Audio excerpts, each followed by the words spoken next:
ты посвятил эту победу? Я этот бой, мой юбилейный бой посвятил своей маме, своему отцу, моей жене, моей девушке. Ой, извиняюсь. Удали, пожалуйста, заново.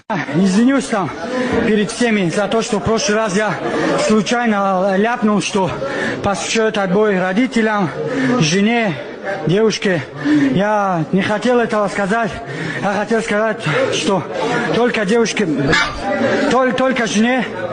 Бля, давай я тебе, бля, полгонорара дам, удали по-братски. Я хотел победную серию получить. А кому победу посвящаешь? Жене, девушке? Я попросил больше не говорить. Ну, это очень обидно, когда ты столько дерешься, тебя никто не знает, и ты, не дай бог, что-нибудь ляпнешь, и ты во всех пабликах и новостях чуть ли. Я уже за все извинился, перед родителями я извинился. Я перед всеми извинился, честное слово. Я перед девушкой за жену извинился. То есть, за жену, перед девушкой. Салам алейкум.